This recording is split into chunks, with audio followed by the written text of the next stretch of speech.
La serie de estudios de este libro. Estaba mirando, sí que este ya es el tercer mensaje después de haber retomado el estudio de este libro, y estaba mirando el último mensaje que hemos predicado de esta serie, fue el 25 del 7 del 2021, hace ya 3 años, ¿verdad? Y algo. Así que damos gracias al Señor, porque Él nos permite volver a abrir este libro y volver a ser enseñados por el Señor. Vamos a leer allí a partir del versículo 1 del capítulo 5, ya que en los versículos anteriores ya hemos considerado la persona de Ananías y su sinceridad delante de Dios. Y ahora Lucas en este versículo 1, a partir del versículo 1 del capítulo 5, nos da este efecto o esta reacción contraria de estas personas, contrarias a Ananías, que mostraron una conducta distinta delante del pueblo, delante de los apóstoles y delante de Dios también. Dice el versículo 1 del capítulo 5. Pero cierto hombre llamado Ananías, con Safira su mujer, vendió una heredad y sustrajo del precio, sabiéndolo también su mujer, y trayendo solo una parte la puso a los pies de los apóstoles. Y dijo Pedro: Ananías, ¿por qué llenó Satanás tu corazón para que mintieses al Espíritu Santo y sustrajeses del precio de la heredad? Reteniéndola no se te quedaba a ti, y vendida no estaba en tu poder. ¿Por qué pusiste esto en tu corazón? No has mentido a los hombres, sino a Dios. Al oír Ananías estas palabras, cayó y expiró. Y vino un gran temor sobre todos los que lo oyeron. Y levantándose los jóvenes, lo envolvieron, y sacándolo lo sepultaron. Pasando un lapso como de 3 horas, sucedió que entró su mujer, no sabiendo lo que había acontecido. Entonces Pedro le dijo: dime, ¿vendiste en tanto la heredad? Y ella dijo: sí, en tanto. Y Pedro le dijo: ¿por qué convenisteis en tentar al Espíritu del Señor? He aquí a la puerta los pies de los que han sepultado a tu marido, y te sacarán a ti. Al instante ella cayó a los pies de él y expiró. Y cuando entraron los jóvenes la hallaron muerta, y la sacaron y la sepultaron junto a su marido. Y vino gran temor sobre toda la iglesia y sobre todos los que oyeron estas cosas. Vemos aquí entonces, hermanos, una situación, un periodo de la iglesia, donde la iglesia estaba creciendo de manera asombrosa. Miles de personas se estaban convirtiendo a la fe en Jesucristo. Vemos cómo en medio de la comunidad se estaba viviendo una vida, un ambiente de gran gozo, de alegría, de buena convivencia, de generosidad de unos para con los otros, y Dios estaba allí actuando en medio de ellos por medio de señales, por medio de prodigios, testificando así la obra que Dios mismo estaba haciendo en medio de ellos. Vemos a la iglesia avanzando a un buen ritmo, a un paso firme. Todos ellos asumen categóricamente que ellos ya no pertenecen a ese pueblo judío con toda su religiosidad, con todo su sistema de sacrificios, etcétera, sino que ellos ahora son un nuevo pueblo. Ellos son ahora una nueva comunidad creada por Dios delante del mundo entero, y así lo estaban manifestando. Así era este sentir y esta conciencia que ellos tenían. Pero en este relato vemos como primera vez en la iglesia se trata un escándalo, se trata el pecado, se trata una situación donde el pecado es manifiesto y Dios tiene que venir de manera directa a tratar con su iglesia. Y es la historia de este matrimonio, Ananías y Safira. Después de presentarnos el proceder ejemplar de este hermano Bernabé, Lucas describe la codiciosa conducta de este matrimonio, Ananías y Safira. Ambos pertenecen a la comunidad cristiana, allí en Jerusalén, y juntos ellos buscaban una cierta alabanza y estima por parte de los miembros de la comunidad, por cuantos ellos habían cometido esta falsedad, esta doblez delante del pueblo.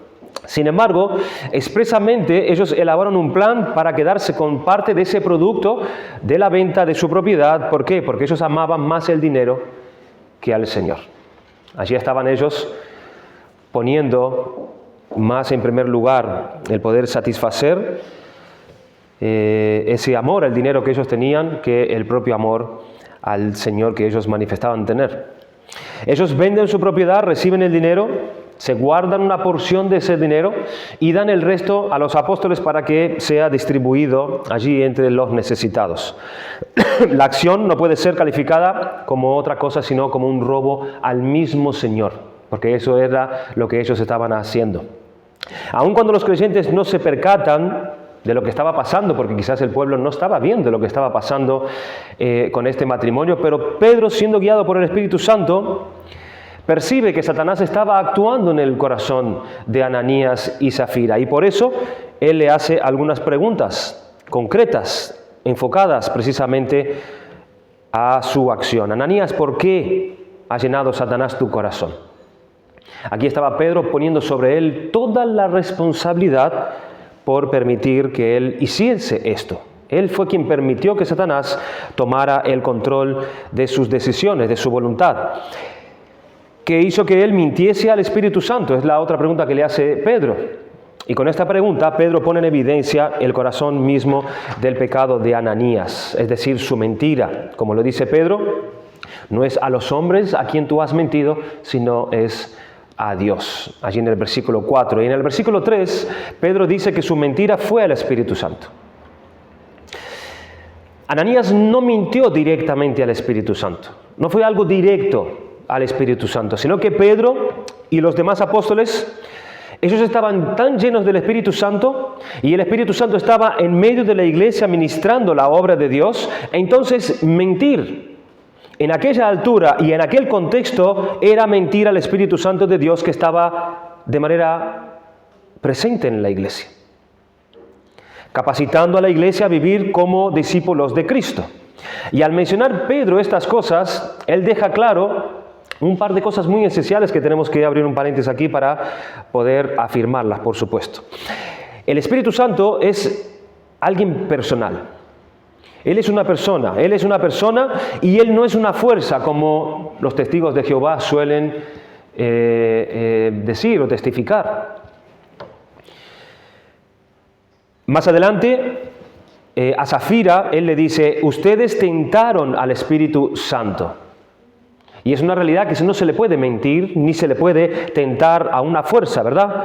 Sino que se miente y se tienta a una persona. Y el Espíritu Santo verdaderamente es la tercera persona de la Trinidad y Él es Dios. Y dice Pedro que al mentir al Espíritu Santo no has mentido a los hombres, sino que has mentido a Dios. A Dios. Mentir al Espíritu Santo y mentir a Dios, entonces es la misma cosa porque el Espíritu Santo es Dios.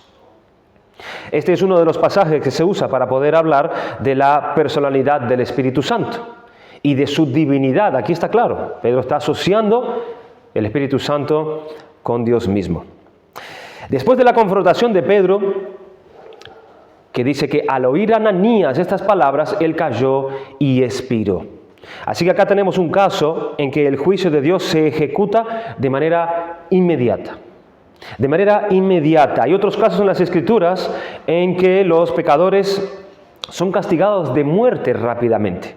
Y tenemos por lo menos dos, o por lo menos mencionaré a dos. Por ejemplo, cuando Nadab y Abiú, los hijos de Aarón, ellos ofrecieron fuego extraño a Dios, Dios lanzó contra ellos fuego del cielo y los quemó y ellos murieron de manera inmediata. Allí pecaron ellos y Dios actuó severamente sobre ellos, quitándoles la vida. Esto está en Levítico capítulo 10, versículos de 1 al 2. Otra ocasión fue cuando Usa trató de sujetar el arca de Dios. ¿Se acuerdan?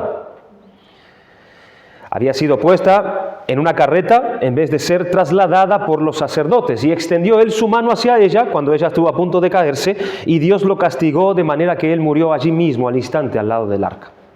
Así que tenemos aquí por lo menos dos ejemplos donde la muerte vino de manera inmediata ante una desobediencia. Así que fue Dios, no Moisés, quien mató a los hijos de Aarón, y fue Dios, no David, quien ejecutó a Usa. Por lo tanto, Dios usa a Pedro como su vocero, pero es Dios mismo quien ejecuta la pena de muerte sobre Ananías y Zafira. Dice que vino un gran temor sobre todos los que lo oyeron. No hay duda, hermanos, que Dios es la intención de Dios y Dios quiere que su iglesia se mantenga pura y sin mancha. Él quita la culpa, Él quita la presencia de Ananías y de su esposa de en medio de la comunidad de los cristianos primitivos para mostrar algo. Si Dios hubiera dejado este pecado sin su castigo, la iglesia no habría tenido defensa contra algún tipo de acusación de que Dios toleraba un engaño contra él, aún dentro de su pueblo. Los creyentes que vieron la muerte de Ananías fueron llenos de temor y otros que oyeron la noticia por boca de estos testigos fueron también presa de un santo pavor. Todos entendieron aquella verdad de que la venganza de Dios es terrible contra los engañadores. Lo habían entendido perfectamente. Hermanos, esta historia se ha dejado escrita para nosotros, para todos y cada uno de los miembros de la Iglesia de Cristo a lo largo de toda la historia. Es para nosotros, es para ti y para mí, que seamos conscientes de cómo Dios trata el pecado dentro de la Iglesia. De qué manera Dios ve el pecado, de qué manera Dios no puede dejar pasar por alto el pecado. Este pasaje, una de las cosas que hace es manifestar el carácter santo de Dios, el cual nosotros no podemos pasar por alto. Es el mismo aviso que da el escritor de Hebreos a la iglesia en el capítulo 12. Él viene hablando acerca de aquellos que rechazan la gracia de Dios, aquellos que persisten en sus pecados y no soportan la disciplina del Señor. Él les amonesta diciendo: mirad que no desechéis al que habla, porque si no escaparon aquellos que desecharon al que los amonestaba en la tierra, mucho menos nosotros si desecháramos al que amonesta desde los cielos. Hay una advertencia severa aquí de pasar por alto la advertencia, de pasar por alto la disciplina de Dios. ¿Qué quiere hacer aquí el escritor de Hebreos? Él quiere infundir temor al pueblo, temor ante Dios. Y dice el versículo 28 y 29, así que, recibiendo nosotros un reino inconmovible, tengamos gratitud y mediante ella sirvamos a Dios agradándole con temor y reverencia. ¿Por qué? Porque nuestro Dios es fuego consumidor, dice él. Qué manera de presentar a Dios, ¿verdad? No solo el Dios de amor, es un Dios consumidor, es un Dios que no va a tolerar el pecado en medio de su pueblo. Esta historia de Ananías y Zafira debe llevar nuestros ojos a Dios, no a ellos, sino a Dios, en la santidad de Dios, en el juicio de Dios, en cómo Dios no tolera el pecado en su iglesia y actúa con el peso de su justicia tarde o temprano. Una historia como esta debe traer un temor a la iglesia, por eso es una historia para nosotros. Si nosotros al leer un relato como este no nos detenemos y no meditamos en esto, estamos pasando por algo, el efecto didáctico que puede caer sobre nosotros, que es temer a Dios. Esta severidad de parte de Dios para con Ananías nos recuerda que al que mucho se le da, mucho también se le demandará. ¿Con qué quiero decir con esto? La iglesia en ese entonces estaba llena del Espíritu Santo. Ella estaba viendo allí las señales, los prodigios que estaba siendo manifestado por medio de Dios. Dios estaba presente allí de manera extraordinaria en el comienzo de su iglesia, allí en Jerusalén. Entonces, de la misma forma en la que Dios mostraba su presencia amorosa entre el pueblo, Dios también se estaba revelando con señales extraordinarias de su santidad, de su justicia y de su celo. Así que el Dios que permitía que por manos de los apóstoles se hicieran milagros, se hicieran sanaciones extraordinarias, se viera allí un sustento sobrenatural para todos aquellos necesitados, es el mismo Dios que a través de la mano de los apóstoles estaba ejecutando también tanto juicio como la santidad suya y su justicia en su propia casa. Así como se le manifestó una cosa, también se manifiesta la otra. A quien mucho se le da, mucho se le va a demandar también. Su respuesta no era la adecuada a lo que ellos estaban recibiendo. En épocas de gran avivamiento espiritual, de gran despertar espiritual, nosotros podemos esperar, hermanos, estas dos cosas. Siempre ha pasado de esta manera en la historia. si de alguna forma Dios se va a manifestar a su iglesia, si de alguna forma Dios va a traer su presencia a la iglesia, podemos esperar tanto como cosas extraordinarias, maravillosas, señales y prodigios, si Dios así lo quiere hacer, con conversiones en masa, con la manifestación del amor de Dios a través de la generosidad del pueblo, cambio rotundo de la vida de las personas, conversiones de personas difíciles, la salvación quizás de nuestros hijos. Todo esto se puede esperar, pero podemos esperar también juicio de Dios, porque cuando esto viene, no queda duda que Dios también vendrá a juzgar el pecado de su iglesia. Jesús dijo que cuando el Espíritu Santo viniese, Él iba a juzgar al mundo de pecado, de justicia y de juicio. Así que cuando nosotros pedimos por avivamiento, no es solamente por gloria, no es solamente por la manifestación de cosas como esta, sino que también llega el momento de juzgar y de tratar con el pecado. Al oír Ananías estas palabras, dice que cayó y expiró y vino un gran temor sobre todos los que lo oyeron. Habla de un gran temor. Insisto aquí, un gran temor. Aquí está hablando de miedo, verdaderamente. Está hablando de un pavor delante de Dios, un temor delante de Él. ¿Miedo de quién, hermanos? Miedo de Dios. Miedo del juicio de Dios. Esa es la reacción correcta cuando Dios se manifiesta poderosamente en medio de su pueblo. Temor. Temor delante de Él. ¿Por qué? Porque Él es santo, porque Él conoce todas las cosas, porque Él tiene todo el poder para hacer lo que Él quiere, cuando quiere, donde quiere y con quien quiere. Y porque nosotros somos pecadores y le ofendemos y somos inclinados a todo mal, y Dios conoce los corazones. Dios sabe nuestra intimidad. Y Él no da por inocente al culpable ni deja pasar por alto el pecado.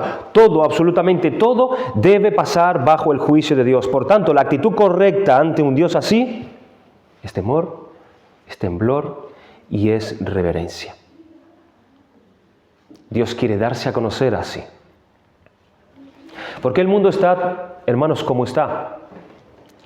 Porque no hay temor de Dios. No hay este sentimiento en cuanto a Dios. Por eso el mundo está como está. Dice el proverbio que el principio de la sabiduría es el temor a Dios. Y si no hay temor a Dios, ¿qué podemos esperar?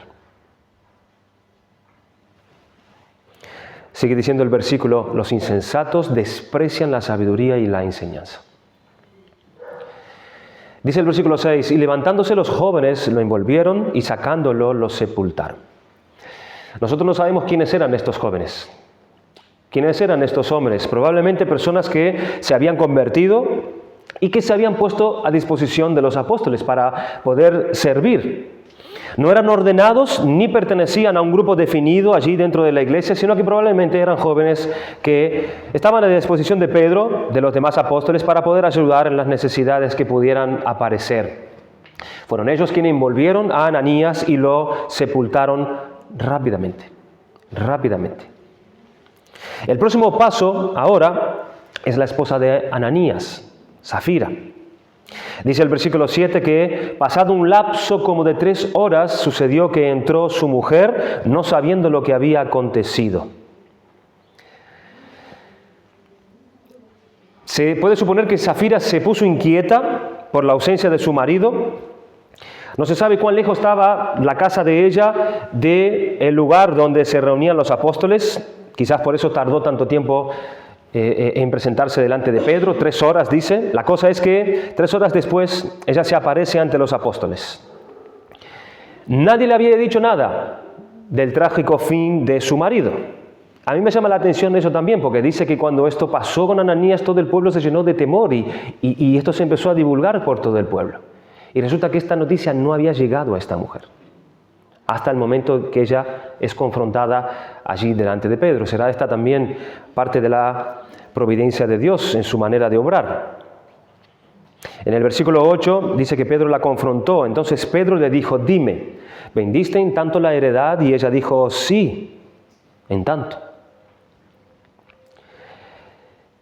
Así especulando, ¿verdad? Quizás la bolsa del dinero que dejó a Ananías estaba quizás allí todavía delante de ella. Y quizás hasta Pedro señalaría, ¿vendiste en tanto la heredad? Aquí está el dinero. Esto podría ser algo que también pudiera estar allí delante de ella. Aquí vemos claramente, hermanos, cómo Pedro le está dando a esta mujer una oportunidad para poder confesar su pecado. Una oportunidad. No pasó así con Ananías. Con Ananías no fue así. No vemos en el texto a Pedro haciéndole la pregunta a Ananías, Ananías, ¿vendiste en tanto la heredad? No. Cae rotundamente la acusación sobre él y sobre él cae la muerte. Ananías fue confrontado directamente. Pero vemos que parece que a Zafira se le da una oportunidad con esta pregunta que Pedro le hace. Quizás porque ella tuvo que ser convencida por su marido para hacer esta maldad. Quizás era Ananías quien era el autor del plan y ella fue, pudiéramos decir en cierta forma, una víctima de todo ese engaño de su esposo. No lo sabemos. Quizás ella no estaba muy de acuerdo con esto y fue convencida por su marido. Y ahora Pedro está tratando de convencerla a ella de lo contrario, quizás de lo que la hayan convencido a ella, para que ella confiese su pecado. ¿Querrá Pedro que ella reflexione en el pecado que ellos habían cometido haciéndole esta pregunta? Yo creo que no cabe duda, hermanos, que este fue un acto de misericordia de Dios para con ella. De la paciencia que Dios tiene con el pecador, donde se le da cada día de su vida la oportunidad de confesar su pecado ante Dios y ser librado de la condenación. Esa es la actuación de Dios constantemente con los pecadores. Dios está dando continuamente oportunidad de que el hombre se arrepienta y venga a Él confesando sus pecados. En esta pregunta de Pedro vemos una inmensa misericordia. Yo me pregunto, porque fue una pregunta como dando una chance, ¿verdad?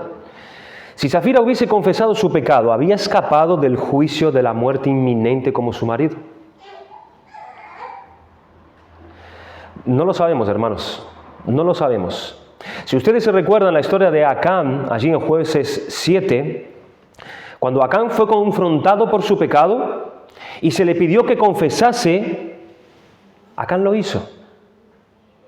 Y lo hizo de manera sincera, además.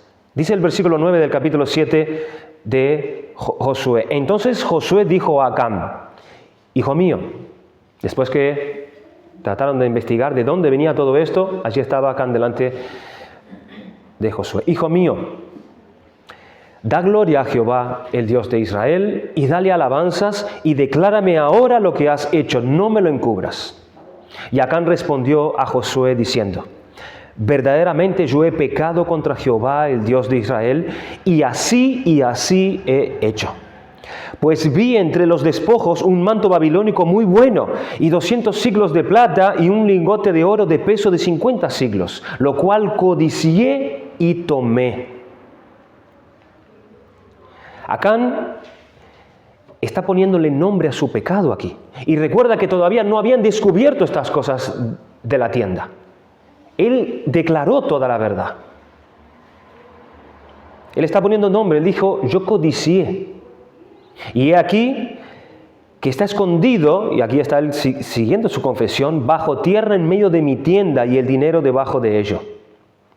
Vemos que Acán no se excusó, no se justificó, ni le echó la culpa a nadie. Él confesó su pecado delante de Josué y delante de Dios. Dice el relato que aún habiendo confesado su pecado, no fue librado del juicio inminente de Dios. Dice el versículo 24, entonces Josué y todo Israel con él tomaron a Acán, hijo de Zera, el dinero, el manto, el lingote de oro, sus hijos, sus hijas, sus bueyes, sus asnos, sus ovejas, su tienda y todo cuanto tenía, y lo llevaron todo al valle de Acor. Y le dijo Josué, ¿por qué nos has turbado? Túrbate Jehová en este día. Y todos los israelitas los apedrearon y los quemaron después de apedrearlos, y levantaron sobre él un gran montón de piedras que permanece hasta hoy. Y Jehová se volvió del ardor de su ira, y por esto aquel lugar se llama el Valle de Acor hasta hoy. Acá vemos un caso en el que Dios iba a mostrar su indignación sí o sí contra el pecado. Sí o sí. Y mostrar así al pueblo y al mundo qué clase de Dios era Él.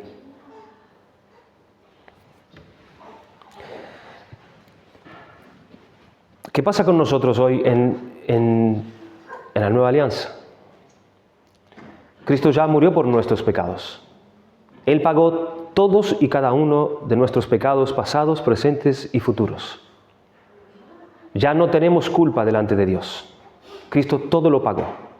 Y Él nos enseña en su palabra que si nosotros confesamos nuestros pecados, Él es justo para perdonar todos nuestros pecados. Podemos ir a la presencia de Dios y confesar, y el Señor nos perdona en Cristo. Pero eso no significa, hermano, hermana mía, que el pecado no va a traer consecuencias. Que el pecado no va a traer las consecuencias de Dios por nuestra desobediencia. No vamos a caer muertos, fulminados, o quizás eso, o por lo menos eso no es lo que se ve a lo largo de la historia, Dios actuando de la misma forma, y vamos a ver ahora el porqué. Pero el pecado traerá consecuencia, sí o sí. Dios nos perdona, pero el pecado traerá consecuencia. No sabemos si esta mujer hubiese confesado, si ella hubiese confesado su pecado, pero el hecho es que no lo hizo. No lo hizo. Su ceguera espiritual le hizo mantener aún su actitud de pecadora delante de Pedro. Por eso afirma que esa es precisamente la suma que ella y su marido recibieron por la venta de la propiedad. Con esa respuesta, ella está demostrando así no solo su persistencia en el pecado, sino ninguna actitud de admitir su pecado. Entonces, con su respuesta, ella sella su propia condenación.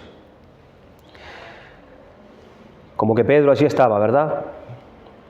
Siendo guiados por el Espíritu de Dios, a traerle a esta mujer una nueva oportunidad para que ella se arrepintiese y para que ella dijese la verdad. Pero ella, habiendo entrado en un acuerdo con su marido, ella prefirió obedecer primero a los hombres antes que a Dios. Y aquí hay un caso donde la mujer o la esposa no estaría obligada, hermanos, a obedecer a su esposo. Es más, toda esposa está obligada a desobedecer a su marido cada vez que el marido trate de convencerla y de llevarla a hacer alguna cosa que es contrario a la palabra de Dios. Ella está obligada a desobedecer. Cada vez que el marido quiera llevarla a pecar, ella está obligada a decir no. Y decirle, esposo mío, yo te amo con todo mi corazón, pero mi lealtad y mi conciencia están amarradas a Dios y a mi Señor y Salvador Jesucristo. Es Él quien tiene el primer lugar en mi vida, y cuando llega la hora donde la autoridad de Él confronta con tu autoridad, perdóname, pero yo me voy a quedar bajo la autoridad de Él y no de la tuya. Así que haz lo que quieras, pero no cuentes conmigo. Esa debe ser la respuesta de una mujer cuando su marido la tiente a pecar contra Dios. Esa debería ser las palabras, con respeto, por supuesto, de una esposa que es fiel a su Señor. Y Zafira, en este caso, debería haber desobedecido a su marido y decir, yo no voy a hacer eso que tú me estás diciendo, eso no es correcto delante de Dios. Pero vemos aquí que Zafira se volvió cómplice y entonces tan culpable como su propio esposo. En 1 Timoteo capítulo 5 versículo 22 dice, no impongas con ligereza las manos a ninguno, ni participes en pecados ajenos, consérvate puro. En el versículo 9, Pedro pronuncia el juicio sobre ella. Dice, y Pedro le dijo, ¿por qué convinisteis en tentar al Espíritu del Señor? He aquí a la puerta los pies de los que han sepultado a tu marido y te sacarán a ti. Tentar al Espíritu del Señor es colocar a prueba al Espíritu Santo. Es colocarlo a prueba. ¿Será que verdaderamente Él sabe lo que está pasando? ¿Será que existe eso realmente de que hay un Espíritu de Dios en medio de nosotros? ¿Será que Él conoce todas las cosas? ¿Será que Dios está viendo lo que nosotros estamos haciendo? Dios dio a su pueblo el mandamiento, no tentaréis a Jehová vuestro Dios como lo tentasteis en Masá. Aquel episodio en el desierto de Deuteronomio capítulo 6, versículo 16. Es el clásico ejemplo de tentación al Espíritu del Señor. Es aquel de los israelitas en el desierto de Masá y Meriba, donde ellos tentaron hasta 10 veces al Señor. Hasta 10 veces, porque no tenían agua, porque no tenían comida, porque estaban cansados, porque el camino era más largo. 10 veces tentaron a Dios y murmuraron contra Él, que le hicieron a ellos acreedores de la pena de muerte, lo que les fue aplicada mientras ellos permanecían en el desierto. Tentar a Dios, en otras palabras, es cuestionar a Dios. Es cuestionar a Dios, es cuestionar el plan de Dios, es cuestionar los caminos de Dios, es cuestionar las formas y los métodos de Dios para tratar de hacer las cosas a mi modo, a mi forma y conforme a mi plan. Eso es tentar a Dios. Es lo que trató de hacer Satanás con Jesucristo, quien le dijo que saltara desde lo alto del templo porque vendrían ángeles a salvarlo. Aquí Satanás estaba tratando de que Cristo cambiara el plan de Dios, que el modo fuese otro. Cambia el plan, muestra tu poder ahora mismo, el poder de los ángeles, todo lo verán y todos inmediatamente se postrarán delante de ti y te reconocerán más rápido que si coges el camino de Dios. Jesús también recurrió al mandamiento de no tentar al Señor tu Dios, Mateo capítulo 4, versículo 7. Uno tienta a Dios cuando se desconfía de sus planes perfectos. Ahí es cuando tentamos a Dios. Es la misma expresión que se usa aquí. Ananías y Zafira colocaron a Dios a prueba porque ellos resolvieron hacer en medio del pueblo de Dios un esquema distinto del de Dios, donde el Espíritu Santo estaba obrando una actitud, un tipo de vida dentro del pueblo, y ellos querían hacer otra cosa. Ellos querían imponer un sistema pecaminoso, que no es el que Dios quería. Dios tenía un plan con su pueblo y lo haría a través de su Espíritu, y ellos querían ir por otro lado, no creyendo que Dios los estaba viendo y que Dios los habría de juzgar sin dejar que eso pasara inadvertido delante de sus ojos. ¿Ven el peligro? ¿De qué manera ellos tentaron al Espíritu Santo de Dios? He aquí a la puerta los pies de los que han sepultado a tu marido y te sacarán a ti. Al instante ella cayó a los pies de él y expiró. Es curioso que delante de los pies donde fue depositado el dinero del fraude, son los mismos pies donde cada uno de ellos entregaron sus vidas. Tanto Ananías y Zafira dice que ellos cayeron muertos a los pies de Pedro. Los mismos pies donde depositaron ellos el dinero del fraude. Y cuando entraron los jóvenes, la hallaron muerta y la sacaron y la sepultaron junto a su marido. Aquí están otra vez estos jóvenes que tienen que repetir lo que ya habían hecho hace apenas unas horas. Sacan a Zafira y la entierran al lado de su esposo. Y finalmente en el versículo 11 nos dice el efecto que causó el juicio de Dios. Nuevamente, versículo 11, y vino gran temor sobre toda la iglesia y sobre todos los que oyeron estas cosas. Piensa en esta pregunta que te voy a hacer. ¿Cuál sería el efecto? ¿Cuál sería el efecto del buen juicio de Dios si las iglesias comenzaran a disciplinar bíblicamente a los miembros de la iglesia? ¿Cuál sería el efecto?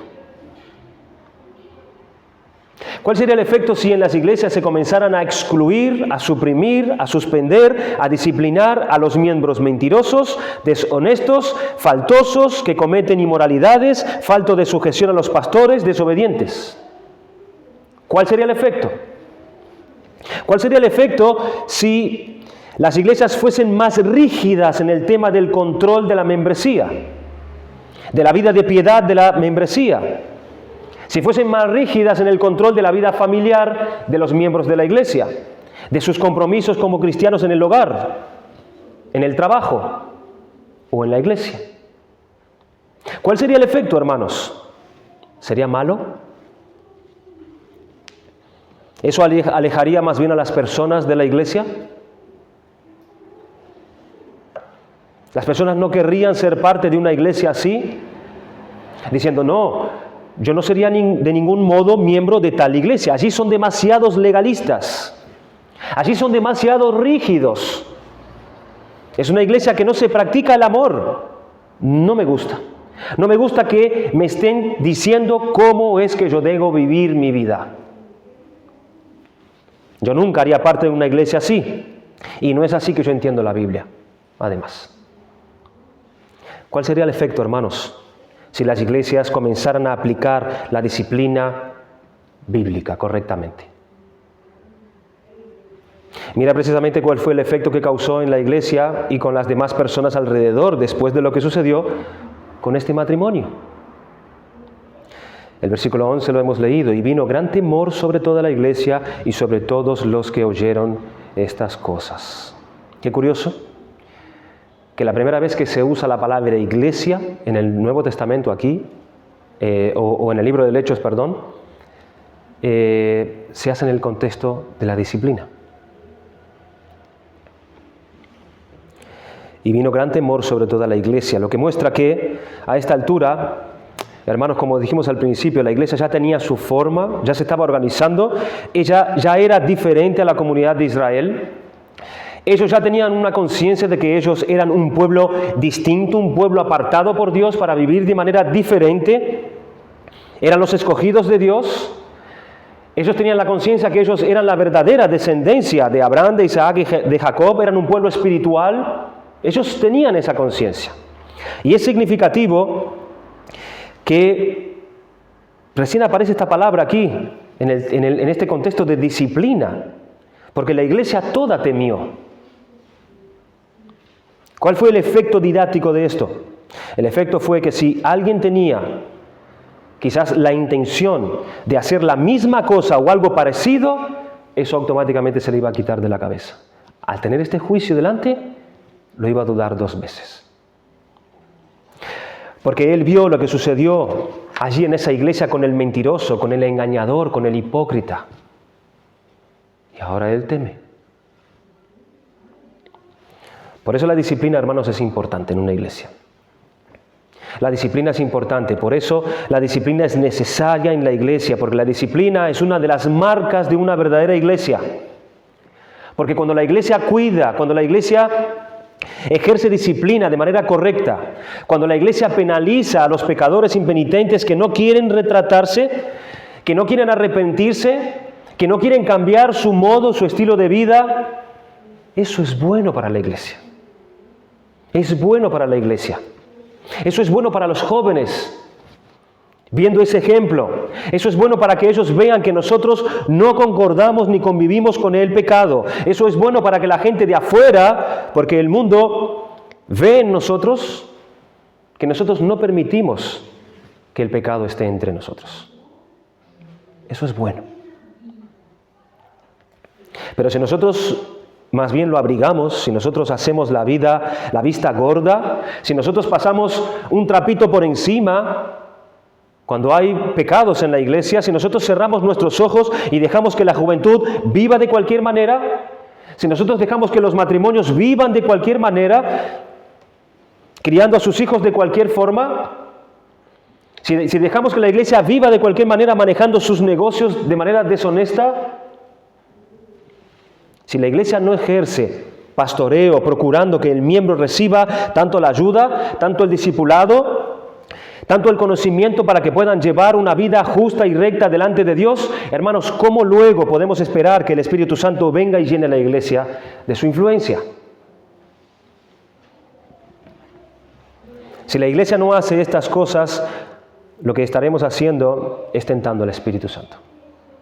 Lo que estaremos haciendo es entristeciendo al Espíritu Santo y las personas estarán pecando contra aquel que es quien nos trae el poder y la gracia para poder vivir vidas santas delante de Dios.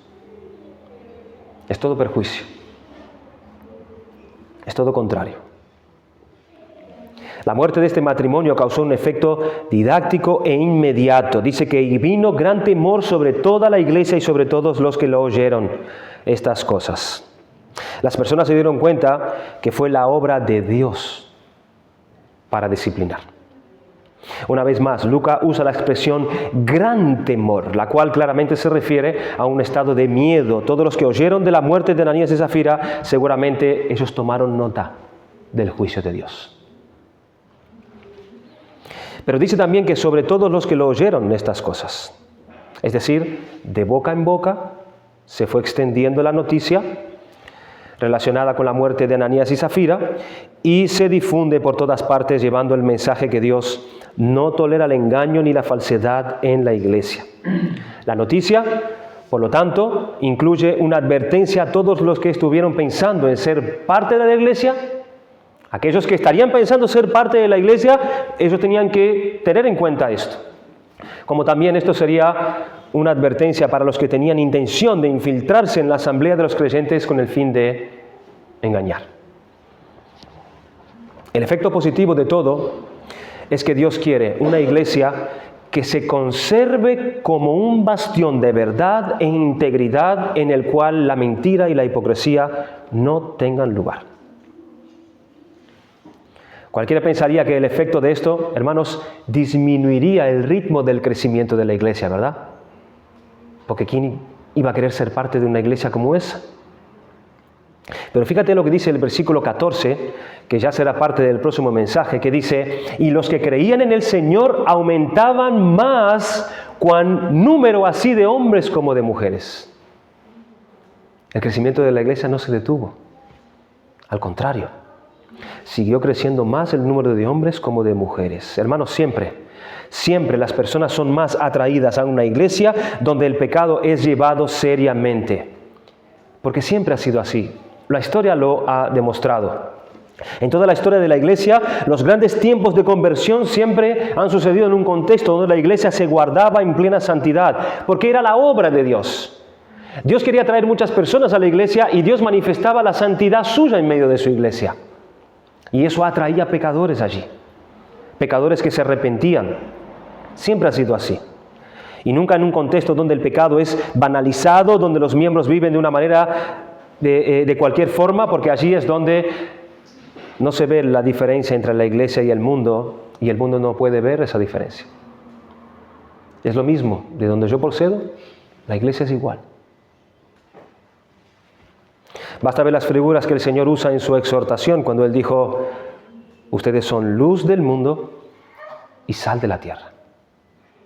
Esa es la expresión. Cuando la iglesia deja de ser luz y deja de ser sal, Jesús dice que ella pierde su valor y no sirve para nada. Para nada. Hermanos, este texto está aquí para enseñarnos a nosotros directamente. A nosotros directamente. Así que ten en cuenta esta porción de la Biblia. Para finalizar, quisiera que podamos contestar algunas preguntas que se levantan aquí en el texto. ¿Por qué juicios como este ya no suceden hoy en día en la iglesia? ¿Por qué no vemos que Dios manifiesta su juicio de esta forma hoy en la iglesia? ¿Por qué los pastores no consiguen condenar a muerte a los hipócritas y a los mentirosos en la iglesia en el día de hoy? Que esto no suceda hoy en día no significa que Dios no lo esté haciendo. De ningún modo, hermanos. O no lo hará en algún tiempo, en algún momento. Porque Dios conoce todas las cosas y conoce a todos como realmente son. Puede ser que Él no lo esté haciendo de una manera tan espectacular y clara que fue el caso de Ananías y Zafira, pero sí lo está haciendo, por lo menos en su iglesia, donde es el lugar que es necesario que comience el juicio de Dios, que es por su casa.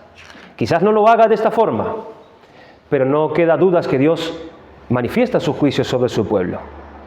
Quizás un juicio como este fue hecho en ese contexto de la iglesia primitiva precisamente para poder confirmar a los apóstoles que eran de hecho los enviados de Dios y los encargados para organizar la iglesia. Que ellos eran los encargados para venir y traer ese fundamento a la iglesia, para guiar a la iglesia según la voluntad de Dios. Quizás no se hace hoy en día ya igual, se hacía en ese momento porque Dios quería dejar esto manifiesto.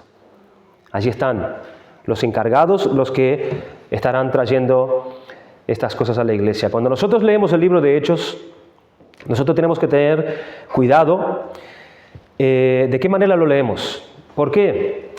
porque es un libro que retrata un momento específico de la transición de la iglesia, donde allí estaba la transición de la antigua alianza a la nueva alianza. Y los apóstoles fueron un grupo de personas encargados por el Señor Jesucristo para administrar ese cambio, para poder administrar esa mudanza. Y se les fue dado a ellos unos poderes especiales, unas capacidades especiales para ese tiempo, y que no permanecieron a lo largo después de la iglesia, ni los líderes, ni de los propios creyentes. ¿Por qué? Porque, hermanos, ¿dónde está el pastor hoy en día que tenga algún poder para hacer algo como esto cuando hay que aplicar disciplina en la iglesia? Esto no se ha visto nunca más en la historia de la iglesia. Quizás Dios quería colocar o dejar claro que aquellos hombres señalados estaban siendo apoyados por el poder de Dios con manifestaciones de señales, prodigios y aún con juicios como este. Así que no hay, porque hacía parte de ese periodo, manifestaciones como esta hoy en día ya.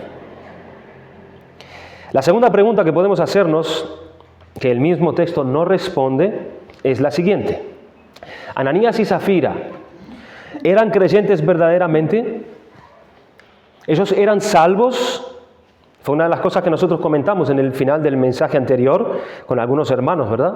¿Eran salvos este matrimonio por ver lo que hicieron, pero eran parte de la iglesia? Ellos eran salvos, además que Dios cayó sobre ellos con este juicio tan tremendo. Si ellos no fuesen creyentes, vamos a dar las dos posibilidades, nosotros no tendríamos problema en entender entonces la afirmación de Pedro cuando dijo que sus corazones estaban llenos de Satanás, que cometieron el pecado de hipocresía y que tentaron y mintieron al Espíritu Santo de Dios, porque todo esto es propio de un incrédulo, ¿verdad? Podemos suponer que una persona que vive de esta manera dentro de una iglesia no es creyente, que solo tiene una capa de piedad, que solamente está usando el mismo lenguaje que usan los creyentes. Parece un creyente disfrazado, pero que al final Dios fulmina y lo quita de entre su pueblo. Podría ser que no fuesen salvos, pero también podría ser que fuesen creyentes. Que también es posible, hermanos, que un creyente verdadero sea persuadido por Satanás, o por lo menos por un tiempo, ¿verdad? Es posible que un creyente mienta, tiente y entristezca al Espíritu Santo de Dios. Es posible que un creyente muestre una apariencia de piedad también entre los hermanos, entre la iglesia. Y también puede ser posible que Dios quite la vida de sus hijos estando estos en ciertos pecados. ¿Son creyentes? No lo sabemos. Podría ser que no, por lo que vemos, y también podría ser que sí, que también son manifestaciones que pueden ser vistas también en un creyente dentro de una iglesia. El apóstol Pablo nos da ejemplo en su primera carta a los Corintios, capítulo 11, donde allí Dios trató con abusos en la cena del Señor, en la celebración de la cena del Señor. Dice que, porque el que come y bebe indignamente, sin discernir el cuerpo del Señor, juicio, come y bebe para sí, por lo cual hay muchos enfermos y debilitados entre vosotros y muchos duermen. Miren la palabra, y muchos, llama la atención, duermen. O sea que no fueron unos pocos que Dios quitó la vida por haber estado ellos en esta situación delante de la celebración de la cena. Muchos cayeron muertos. Dios estaba juzgando los pecados de la iglesia. Y parte de ese juicio era que a muchos el Señor se los llevaba. ¿Dios puede hacer eso como parte de su juicio en la iglesia? Hermanos, claro que puede. Dios puede quitarle la vida a quien Él quiere y Él puede mandar castigo severo contra su pueblo en el momento que Él lo determine. Entonces, si Ananías y Zafira eran creyentes, todo lo que leemos también puede corresponder con ellos perfectamente. El efecto positivo de todo es que Dios quiere una iglesia que se conserve en la verdad, en la integridad y en la cual la mentira y la hipocresía no tengan lugar. Y esto es un ejemplo como para todo el resto de la iglesia de toda la historia. Un ejemplo para toda la iglesia, que Dios cela por su iglesia que Dios tiene sus ojos sobre ella. Podemos escondernos de los hombres, podemos tratar de mentirle a los hombres, pero no podemos escondernos ni mentirle a Dios. Y tarde o temprano la mano pesada de Dios caerá sobre nosotros si estamos pecando contra Él. Y si no es en esta vida, hermanos, con toda seguridad se da en el día del juicio. Y puede que Dios no esté castigando a su pueblo hoy en día, frecuentemente con la muerte, pero Dios puede mandar juicio de otra manera, que son las propias consecuencias de nuestros pecados. Para poder terminar en unos minutos, ¿cuáles pueden ser esos juicios, hermanos? ¿A quién se le ocurre algo? Si Dios no fulmina ahora con la muerte, pero Dios sigue mandando sus juicios sobre la iglesia, ¿qué tipo de juicios pueden ser? Ceguera espiritual de no ver sus pecados, porque si trae el arrepentimiento y el Señor no está orando, pues... Ceguera espiritual, puede traer ceguera espiritual. ¿Qué otro tipo de juicio Dios puede visitar a su iglesia cuando está en pecado? Endurecimiento. Endurecimiento en el corazón. ¿Qué más? Enfermedad. Enfermedad. Lo vimos allí en ese texto de 1 Corintios 11. ¿Qué más, hermanos? Por propia experiencia, hermanos. ¿Qué más? Tristeza. Tristeza. Enfriamiento. Falta de comunión con Dios. No confesamos nuestros pecados, entramos en un tipo de vida como si estamos muertos. ¿Qué más? Pérdidas materiales. Pérdidas materiales. No entendemos su palabra. No entendemos su palabra. Enfriamiento. No hay amor por los demás. De ahí en que caemos en murmuraciones, caemos en juicio hacia los otros. Todas estas cosas pueden ser parte del juicio de Dios. Comenzamos a vivir, hermanos, una vida doble, sin confesar nuestros pecados. En Romanos capítulo 1, Dios dice que como no le glorificaron ni le dieron gracias, Dios los entregó en sus pasiones, en sus pecados. Dios puede hacer eso contigo y conmigo. Si no confesamos nuestros pecados, Dios nos entrega y podemos caer en estados realmente deplorables espiritualmente hablando, hermanos. Son juicios sobre el alma.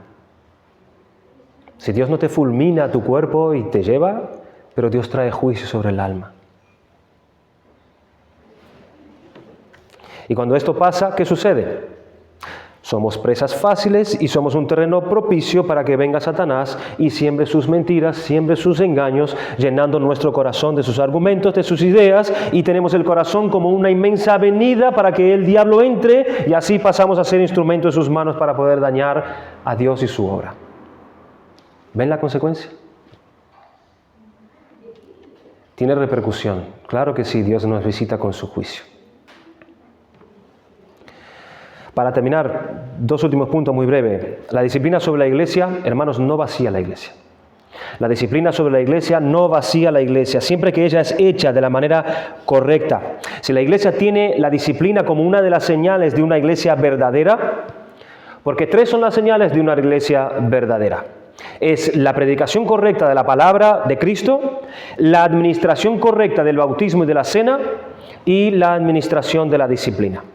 Esas son las tres marcas verdaderas de una iglesia. Estas son marcas conforme al pensamiento reformado, hermanos. Si la iglesia no ejerce la disciplina, fíjense en las consecuencias.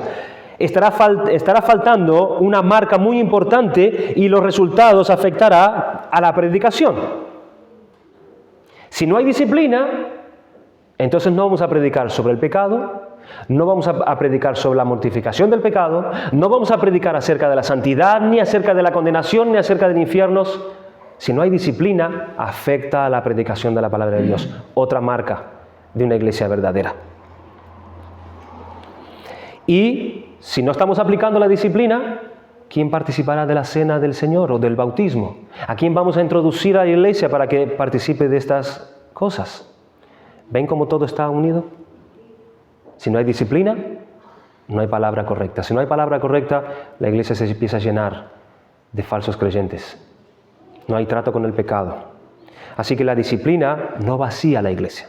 Al contrario, La disciplina afirma a la iglesia en los caminos de Dios. Si nadie está preocupado por la manera en que los miembros viven, no escucharemos predicaciones entonces adecuadas en nuestra iglesia.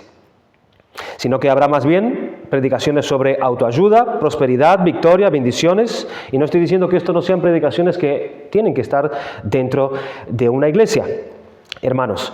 Pero el problema es cuando solamente esto se predique y la necesidad de santidad no es enfatizada.